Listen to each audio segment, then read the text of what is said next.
Magician Recaps explains here. Today, we are going to explain an action, adventure, and sci-fi movie. The movie begins with 300 years after an incident called The Fall. Dr. Ito, a cyber surgeon, discovers a cyborg in a junkyard in Iron City. Despite its worst condition, its brain is intact and is still alive. Ito brings it home and repairs it. When the cyborg later wakes up, she wonders at her new form. She gets up with unfamiliar legs and studies herself in the mirror with an excitement. Afterward, she slowly creeps down the stairs to observe the people that brought her back. Ito checks if there are any malfunctions on her, but she just reveals she's rather hungry. She asks whether she knows Ito, and if he knows who she is. She cries upon realizing that she doesn't have her memories, but Ito assures her that she'll remember her memories eventually. Ito then takes her outside, where she's amazed by a city suspended in the air. Zalem. She asks if he has a name for her, so he calls her Alita. While Ito tours Alita around Iron City, he explains how people from everywhere arrived after the fall, but nobody from there is allowed to go to Zalem. Alita notices a sports show playing on TV called Motorball, but Ito tells her that it's not worth watching. When Ito leaves Alita alone after getting food, later on, she shares her food with a stray dog. She sees a wanted poster for a murderer who killed 6 women. A large police robot known as a Centurion arrives, but instead of stepping aside, Alita poses for battle, so Hugo pushes her to safety. However, the dog is still in the Centurion's way. Afterward, Hugo commends her skills and realizes that she's a cyborg. Ito returns and explains that Alita is new around the place. As Hugo leaves, Alita watches him even as Ito pulls her away. In the night, someone attacks a woman from behind. Later, Alita wakes up and notices Ito coming home with blood on his arm. The next morning, Alita watches Ito work and notices an injury on his arm. The cyborg patient tells he's a victim of cyborg body part stealers. He also mentions the serial murderer, so Ito tells Alita to be careful. Outside, Alita comes across Chiron, who observes her with interest. Alita walks away. Chiron then meets with Ito and asks about Alita, noting that she's using their deceased daughter's body. Chiron concludes that Ito still can't let go of their child's memory. Chiron offers Ito to work together to create motorball champions, so she can save enough money to return to Zalem. She adds further that Vector can make it happen. However, Ito refuses as he's certain that there's no way back to Zalem. Meanwhile, Alita finds Hugo playing motorball with friends, so he invites her to join. However, Alita struggles to keep up in the game and slams into a pole. When she tries scoring, Tanji knocks Alita down and steals the ball. Determined to score a point, Alita kicks Tanji's feet, making him stumble and allowing her to steal the ball and score. Later on, Hugo offers Alita a ride home. While they bond, Hugo points out Zappin, a bounty hunter known as a hunter warrior whose sword catches Alita's attention. That night, Alita notices Ito going out, so she follows and sees Ito stalking a cloaked woman. He readies his weapon, so Alita jumps to stop him. However, Ito realizes it's a trap when they get cornered by Gruishka and Romo, who recognizes Ito as a hunter warrior. Ito pushes Alita aside as he fights but is immediately beaten when the cloaked woman, Nishiana, reveals herself to be an enemy. Ito tells Alita to run, but instead, she leaps at Romo and punches him to death. Nishiana reveals her cyborg body and swings her blades at Alita. Meanwhile, Ito attacks Gruishka but is no match against him. After rolling away from Nishiana's onslaught of attacks, Alita kicks her to the wall, bashing her head in. Gruishka then challenges her. Alita evades his fists and kicks him on the head. As she descends to land, Alita sees a memory of herself in a battle where she's called 99. Alita's kick breaks Gruishka's arm, but he escapes. Afterward, Ito claims the bounty on Nishiana, explaining that he uses the money to offer free repairs in the clinic. Alita confronts him about her memories, so Ito confesses that Alita's body and name belonged to his deceased daughter. His daughter was wheelchair-bound, so Ito built her a cyborg body. However, the real Alita was murdered after one of Ito's crazed patients broke into the clinic, and it's actually the reason why Chiron left him. Ito exacted vengeance, but he got no peace even after killing his daughter's murderer, so he registered as a hunter warrior.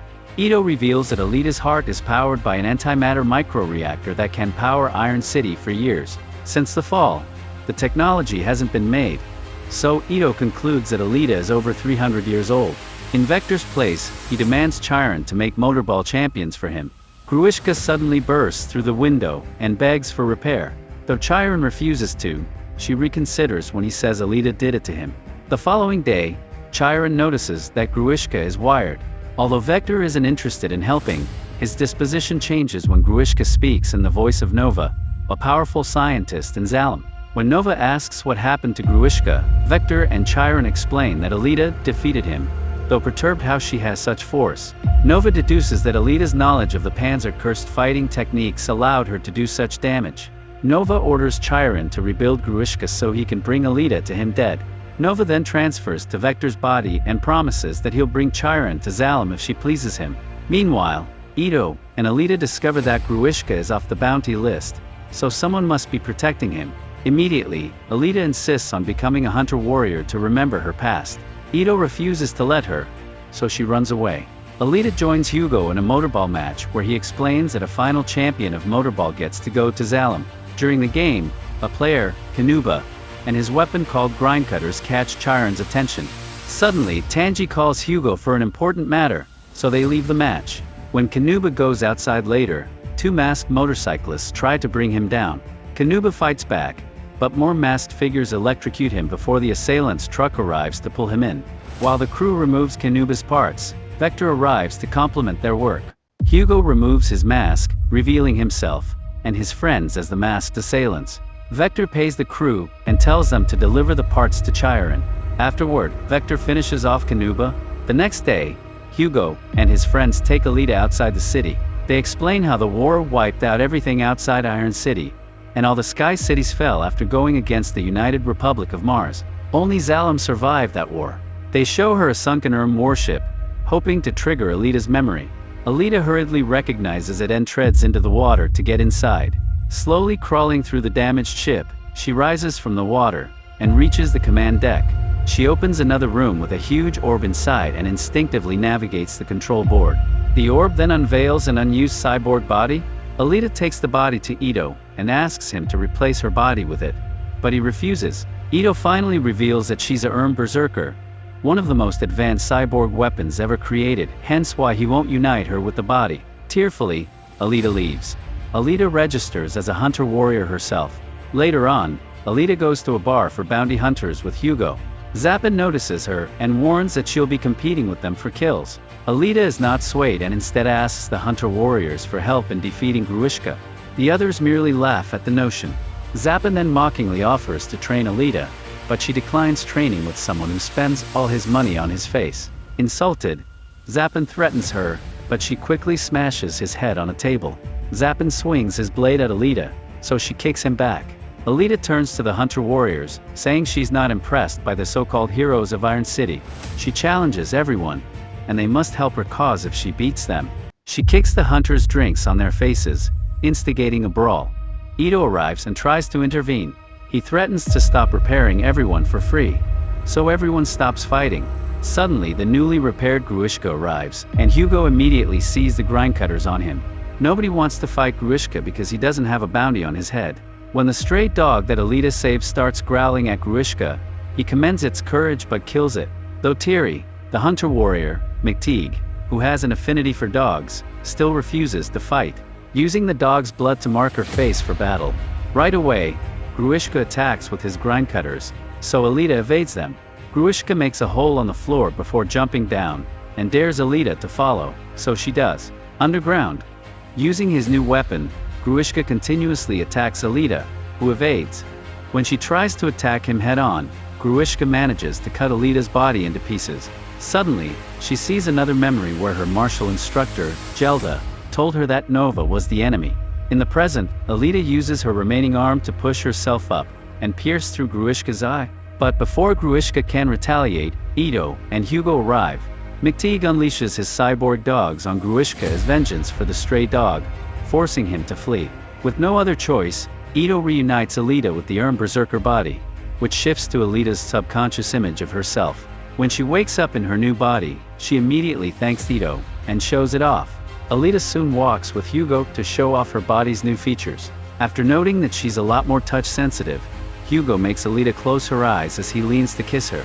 Meanwhile, Hugo assures that he's working hard to get Vector 1,000,000 credits to send him to Zalem, but Vector is interested in discussing Alita. Hugo suggests that Alita should join Motorball and become a champion, Soon Alita gets ready for the game while Ito adds safety gears on her since he doesn't know how to fix her technology. Unknown to them, Vector has employed the help of hunter warriors to kill Alita while playing motorball. Meanwhile, Hugo calls out to Tanji, who's currently stealing parts from a cyborg.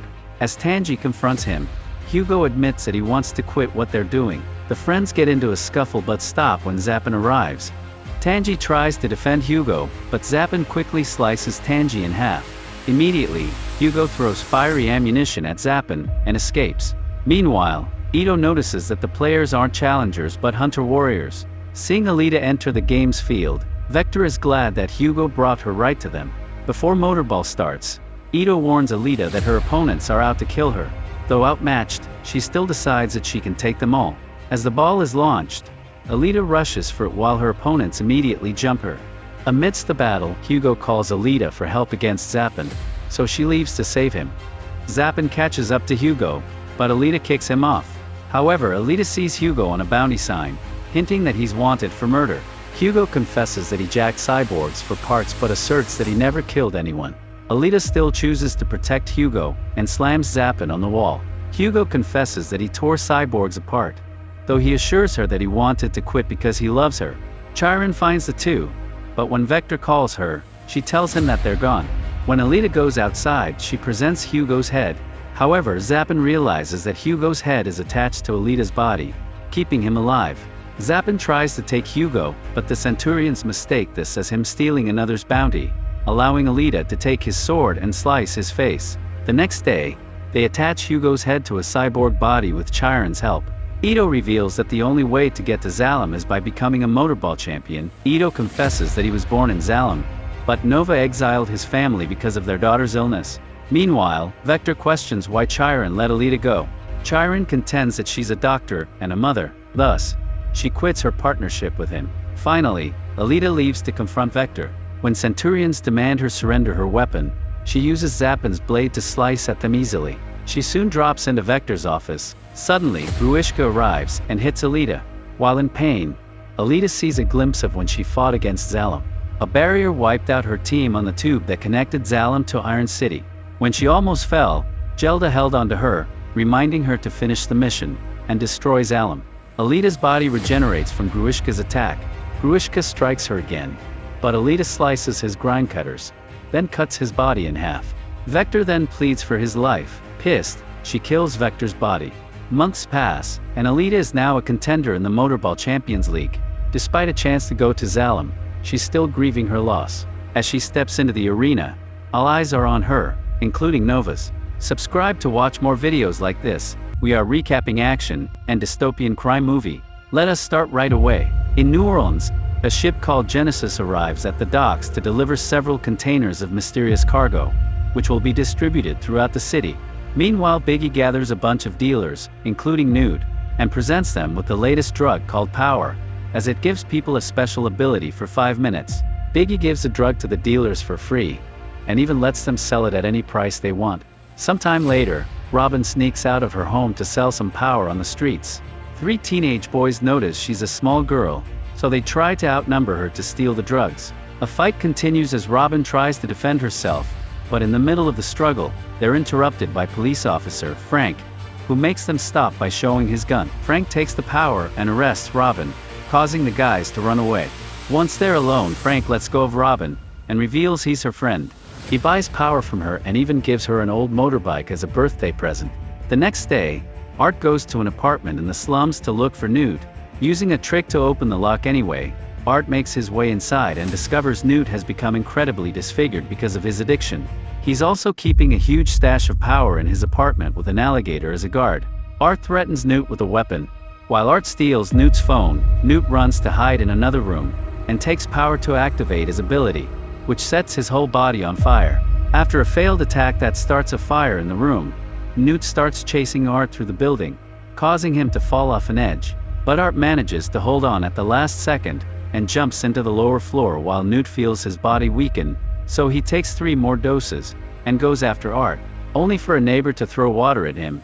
Art uses the chance to rush to the bathroom, and soak his jacket with water, so when Newt comes for him, Art covers him with the jacket and pushes him into a filled tub.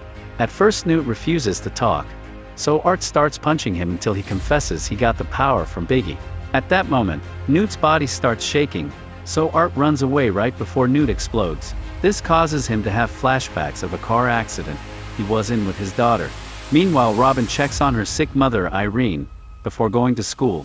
While in class, Robin texts Newt to ask for more power, and the one responding is Art using Newt's phone. Suddenly, the teacher calls her out for not paying attention, and asks her how she expects to have a future.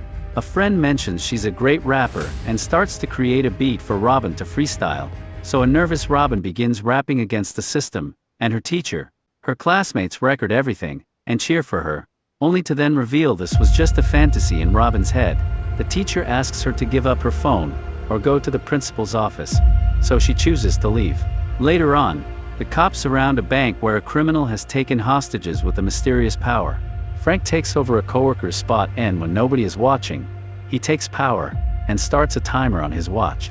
He goes inside through the back door, and finds the hostages, unaware that the thief is moving nearby unnoticed, because he has camouflage powers. The guy hits Frank to knock him down, then runs away with the money. So Frank immediately starts chasing him by following the bags. As his skin continuously changes colors, the thief runs and hits a few civilians before stealing a bicycle. A car ends up crashing against him, so he drops the bike and gets on a tram instead. When he checks the bag, a powder bomb explodes and gives away his location, so now Frank follows him on the bicycle. The driver stops when Frank shows his badge, and the thief runs away again, going through a cafe before ending up in an alley. Frank follows him and falls, allowing the guy to take his gun and shoot him. However, Frank's power is to be super tough, and the bullet just bounces, allowing Frank to quickly recover and finally grab the guy, beating up him with extra strength until his captain makes him stop. After everything is over, the captain scolds Frank for using power and asks for his gun and badge. Frank points out that criminals have an advantage over them if they have superpowers, so this is the only way to fight fairly. The captain decides to give Frank a picture of Art and tells him he's believed to be the source of power, so they need to catch him to end their problems. In the evening, Art waits in the restaurant where Robin usually meets Newt. When Robin arrives, he watches her from afar but doesn't approach her. Robin doesn't see Newt and decides to leave, only to find her bike tire has been slashed. Suddenly, Art grabs her and throws her in the trunk of his truck to then take her to a secluded area, threatening to go after Irene if she doesn't talk. Robin agrees to cooperate and is let out, telling him she got the power from Newt but doesn't know anything else. Then, Art shows her a picture of a woman and a bald man, but she doesn't recognize either of them. While they talk, Robin sends Frank a text asking for help, so Art immediately takes her phone away. Art makes her call, a number he found on Newt's phone, and she pretends to be a dealer in trouble, so she's told to go to a specific supermarket and ask for alligator wine. The duo makes it to the market, and while Robin asks for the wine, Art gets distracted by a random customer and loses track of Robin. The girl is taken to see a man in the back called Coelho, and instead of asking him about the source like Art told her, she tells Coelho all about the scary dude waiting outside. Coelho takes some power and goes to confront Art, who threatens Coelho with scissors. His henchmen immediately come to help him, but Art turns out to be an excellent fighter and goes hand to hand against everyone with ease. At the same time, the office Robin is in starts moving, and it's revealed the room is inside a huge truck, which is trying to leave. Once all the henchmen are down, Art tries checking on Robin, allowing Coelho to shoot him by surprise. The bullet hits Art but he keeps on moving. However, the pain causes him to start hallucinating and think Robin is his lost daughter, Tracy. Thankfully, Robin's voice snaps him out of it and he notices another door, which he shoots open to discover a secret computer room with monitors that track all of Power's users. Art realizes that the distributor is giving away power for free because he's using the locals as lab rats to test the product. They also find a notification that mentions a presentation happening in around 2 hours. Robin tries to escape and finds the doors locked, so she grabs a brick to break it. However, Art begs for help and confesses he just wants to find his daughter as he offers Robin a bunch of money before passing out. Moments later, Art wakes up in a vet's office, where Robin is stitching his wounds. Once he's better, he leaves for the special event, and Robin forces him to take her with him by stealing the car keys. In the meantime, Frank is worried about Robin, and goes to her home, only to overhear some cops harassing Irene. Frank sneaks into the house through the window, and changes clothes to pretend to be Irene's lover coming to her defense. He whispers to her that he's Robin's friend before confronting the cops, asking them to show their badges and a warrant for the camera. The cops immediately leave, so Frank runs after them and uses some tape to stick the phone to their vehicle. That way he can track them down. On the way to the event, Art explains he used to be a soldier and was put in experiments for power by a corporation called Teleus. He took power once and almost killed him, but he survived, unlike his army friends. Eventually, he quit and started a new life. But when Tracy was born, she had permanent powers because the component was already an Art seed. When Teleus heard about this, they wanted to take Tracy away to experiment on her, so Art tried running away with her. Unfortunately, they were followed and the henchmen forced their car to crash. Art got stuck and couldn't move, so he had to watch Tracy kidnapped. As he shares the story, the memory mixes with reality, and he starts driving like crazy, but fortunately, Robin snaps him out of it before they crash. Eventually they make it to the presentation location, and Art makes Robin wait outside. When Art gets in, a guard tries to stop him because he isn't on the list, so Art quickly knocks him out and finds a Teleus card among the paperwork. Then Art takes the guard's jacket and sneaks into the presentation pretending to be an employee. Biggie is presenting power to a South American cartel leader, explaining his goal is to reach the next evolutionary step. They've taken the DNA from different animals to gather the best survival skills so humans can have them too, and Biggie hopes that with his guest's investment, one day they can create a permanent version of power. Meanwhile outside, Frank gets to Robin and tries to convince her that Art is behind power, but she refuses to believe him. Biggie asks a woman to get inside a tank and take some power. Her skin immediately begins getting frosty and it's revealed she can control her body temperature, while she breathes frost on the glass for fun. Then Art approaches Biggie with a gun hidden under a tray, but Biggie recognizes his face. Art tries to threaten him, but at that moment an employee finds the body and screams, so he hits him and grabs him hostage instead. A bunch of people in the room take out their weapons and Art threatens to kill Biggie, but the cartel lady doesn't care and tries to leave with a case of power. Then more of Biggie's men come in to stop the lady, and one of them takes a dose of power, only to immediately explode. This triggers a gunfight between Biggie's and the lady's men, causing both sides to quickly begin losing people as Art joins the fight as well. While Biggie tries to run to safety, Art manages to grab Biggie and shakes him as he demands answers. So Biggie finally explains those are Dr. Gardner, the head of the project, and her bodyguard, Wallace, who took Tracy. They can be found on the boat called Genesis, which carries the whole operation.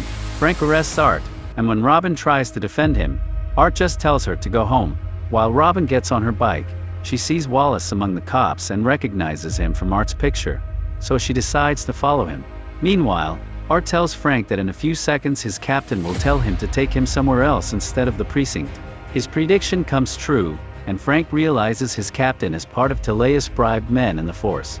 Frank finally hears Art out and learns his daughter has been the sample they used to make power, which will spread to the rest of the world if they don't stop it. So by the time Teleus men surround the car, Frank is already gone. Afterward, Art is taken to the Genesis and meets with Gardner, who was the one to experiment on him during his army days.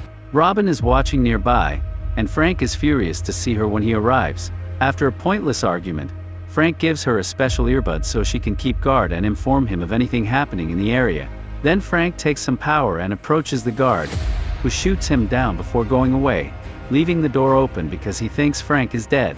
Frank quickly recovers thanks to his power but loses the bud that connects him to Robin as he sneaks inside. Robin decides to sneak in too, and hides inside a van, which is loaded onto the ship. Robin then searches around the control room, and finds Frank cuffing a bunch of unconscious workers. On the monitors, the guys escorting Art ask for the door to be opened, so Robin presses a button as a cover. So Frank takes a gun and the earbud, asking Robin to guide him while he goes to save Art. After he leaves, Robin closes the very heavy door for safety. At that moment, the alarms go off, and Wallace takes power so he can punch the doors down by force. While looking at the different monitors, Robin finds Tracy, and gets distracted, so another powered guard finds Frank, quickly disarming him. A hand-to-hand fight begins, but Frank can't cause any damage because that black dude is made of rubber. In the struggle, Frank loses the earbud again, and Robin has to talk to him through the speakers, so Wallace finds her location, and begins punching her door.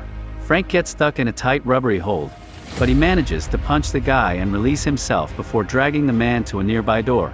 Robin immediately closes it and the guy's arm gets trapped. Wallace finally brings down the thick door, only to discover Robin has broken the computer with an axe and escaped through the emergency hatch. As the ship takes off, Frank takes more power before retrieving his gun and continuing his search. Meanwhile, Art reveals he's had a power dose in his mouth all along, and convinces the guard to let him go to avoid the consequences of his powers. At that moment both Wallace and Frank find him, so Wallace punches Frank before turning to Art. Frank passes his gun to Art, who shoots Wallace twice, easily killing him, where she finds Tracy, and notices the scars on her body from the experiments. At first Tracy is wary, but she immediately becomes happy when she hears her dad is there. Suddenly Gardner comes looking for Tracy too, but the girls manage to hide under a hatch just in time. Soon they make it to the deck, and reunite with Frank and Art, who finally hugs his daughter again. Frank tries to take the girls to the lifeboat, and uses his body as a shield against the incoming bullets. But Robin sees Art in danger, and goes back to help him. She frees a hook to knock out the guard. Art rushes to the lifeboat to reunite with the others, but Robin is caught by the guards, and Gardner asks for Tracy in exchange for Robin's life. Art comes out and takes power, gaining the ability of a pistol shrimp. This allows him to vaporize the water around him, and shoot extremely hot shock waves that kill all the henchmen in seconds. Robin jumps out of the way just in time as all the containers are brought down, and a crane falls on top of Gardner. Art passes out because his body can't stand so much power, meaning he's about to die. However, Tracy immediately comes to his side, and heals him with her powers. Now the group can get on the lifeboat, and finally escape. Sometime later, Art informs Frank he's leaving with Tracy to start a new life. Frank plans to bring the story to a journalist, so he can reveal all the corruption in the force, and Robin goes back to her mom, promising to take care of her with the money Art has given her as thanks. And there you have it.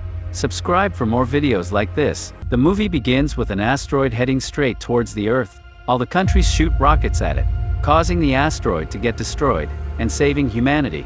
Unaware the chemical compounds coming down to Earth from the rockets cause all cold-blooded animals to mutate, until they start eating humans, and turning them into aggressive man-eating monsters. This results in 95% of the human population being eaten within a year. The remaining humans that survive start hiding underground to stay away from the surface. 7 years later, we meet Joel Dawson, who lives in one of many bunkers called colonies, with his team who took care of him after his parents died. Joel also cooks for everyone in his colony, since he does not know a thing about fighting, and has a freezing issue when he gets stuck in dangerous situations. The other survivors in the colony have settled their love life except for Joel. He thinks about his girlfriend, Amy, getting separated from him during the evacuation. Joel promises to Amy that he will find her one day.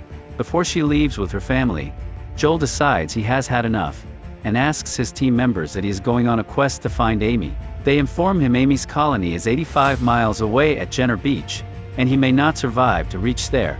Before Joel leaves his colony, his team hands him a map, and a crossbow, and lets him know that everything on the surface will try to eat him, so he must not fight, but run away from dangerous situations. Joel steps outside his colony, and he is amazed to see the surface again after 7 years. He checks his map, and starts heading west. While passing through a deserted village, Joel comes across a monstrous toad. He tries to run, but gets attacked by the toad. As the toad starts pulling Joel towards itself, a dog suddenly shows up, and bites the toad, which releases Joel. The dog guides Joel into an old bus, which saves him from the toad. Joel learns that the dog's name is Boy, and thanks Boy for saving him. Joel then falls asleep as the night falls. The next morning, Joel waves goodbye to Boy, and leaves the vehicle to begin his journey again. However, Boy wants to go with him, and Joel allows him to come. Boy also wants to bring his old owner's cloth with him, which Joel puts in his backpack, and they begin the journey together. Along the way, Joel plucks some berries to eat, but Boy warns him that they are poisonous, so Joel decides not to eat them. Later, Joel falls into a hole, which is a nest of worm monsters, called sand gobblers. Joel starts to panic since he is surrounded by them, but suddenly, a man throws a rope to rescue him, and succeeds in helping him get out of their nest. The man introduces himself as Clyde, who is with his adopted daughter, Minnow. Clyde lets Joel know that they are heading north to the Snow Mountains, where fewer monsters exist due to the cold climate. On their way, Minnow teaches Joel how to use a crossbow, and lets him know that he has to clear his mind to get a perfect shot. Later on, they encounter a snail monster, but its intentions are not to hurt them, and chooses to slide away. Minnow tells Joel not all monsters are dangerous, and there are nice ones too, and it's easy to read their intentions by looking into their eyes. As the night falls, Joel starts to draw the monsters he came across. Joel has a hobby of making entries of monsters and their weaknesses. He believes it could help humanity survive and target them easily. The next morning, Clyde offers Joel to go with them, since they are close to the snow mountains, and asks Joel they would make a good team together. However, Joel appreciates it, but he is determined to find Amy. Minnow starts to cry, as she doesn't want Joel to go. She hugs Joel, and tells him to visit her someday. Clyde gives Joel a hand grenade, and tells him to only use it when necessary, before they go on their separate ways. As Joel walks through a creepy swamp, Boy senses something is wrong, and runs to hide under a structure. Joel begs Boy to come out, but suddenly a giant centipede monster shows up, and attacks Joel with its tail. The centipede monster starts wrapping itself around Boy. Meanwhile, Joel gets frozen, and thinks about the time when he tried to rescue his parents who got stuck in a car, but they get smashed by a giant monster, which leaves Joel frozen. Joel doesn't want the same to happen to Boy, so he gets up, grabs his crossbow, and shoots the centipede monster, and kills it. Joel reunites with Boy, and is happy that he could save him. At night, as it begins to rain, Joel takes shelter in an abandoned motel, where he meets a robot called Mavis, who got stuck there for years, since a monster damaged her legs. Mavis tells Joel she only has 50 minutes of power left before shutting down. She asks Joel what he's doing outside his colony, and he replies that he is on a journey to find his girlfriend. She asks for her colony's location, and shows Joel that he is only 9.3 miles away. Mavis requests Joel to take her outside, since she hasn't been able to walk for years. She asks Joel for his full name, and shows him his parents' photos, which makes Joel emotional, and he hugs her. A moment later, Mavis runs out of power. Joel thanks her for everything, and buries her the next day, before continuing his journey. Later, they get attacked by Queen Sandgobbler, so they begin to run, while being chased by it. They are able to hide inside a tree trunk. Boy sees his old owner's cloth, and runs to grab it, which gives out their location to the Queen Sandgobbler. Joel grabs the hand grenade that Clyde gave him, and throws it at the Queen Sandgobbler, causing it to explode. Joel falls into a river, and sees Boy holding his owner's cloth on the other side of the river. As he gets out of the river, he finds out that he has poisonous leeches all over his body, and takes them off. Joel yells at Boy and blames him for getting them into trouble, causing Boy to run away. Later, Joel begins to hallucinate from the poison of the leeches, and falls unconscious while seeing something approaching him. When Joel wakes up, he realizes that Amy found him when he was unconscious, and brought him to her colony. Amy reveals to Joel that they are leaving their colony with an Australian yacht captain, who came to rescue them. Joel also finds out everyone in Amy's colony is old, and Amy has been taking care of them all. Joel meets the crew members of the yacht, Dana and Rocco, and the captain himself, Brooks Wilkinson, who claims to be an Australian Navy, and shows Joel his yacht, which appears to be old. Brooks also invites Joel to a party they would be having later. Amy then tells Joel that she appreciates him traveling 85 miles for her, but she no longer has romantic feelings for him, as she has already lost someone special to her. Joel feels heartbroken, and calls himself an idiot. Amy apologizes to Joel, and offers him to go with them, but Joel decides that he wants to go back to his colony, so he contacts his colony. They are happy that Joel survived his journey, but they inform him that their bunker has been breached multiple times by the monsters, which concerns Joel. He lets them know that he is coming back. Brooks sends Joel some berries and beer. He grabs a purple berry, and recognizes it being a poisonous berry. He becomes doubtful of Brooks, and rushes to warn everyone about the yacht crew. As he steps outside, he realizes all the people of the colony have been poisoned. He warns Amy that Brooks is not to be trusted, and that they have been given poisonous berries. Suddenly, Dana punches him from behind, and he falls unconscious. When he gains back consciousness, he realizes all of them have been tied up. Brooks orders Dana to destroy their radio tower. Amy begs her not to do it, but she shoots it with her cannon anyway. Brooks reveals his real plan. He lets them know that they are actually thieves, who steal food and fuel from helpless colonies. Brooks presses a button of the equipment he is wearing, which summons a massive crab monster on the beach. Everyone starts to run for their lives. Amy frees herself. She then frees Joel. Amy charges with a metal frame towards Rocco, who tries to shoot her, but Amy forcefully strikes him with it. Joel grabs a metallic rod as the crab monster charges towards him. He uses the rod to flip over the crab monster on its back.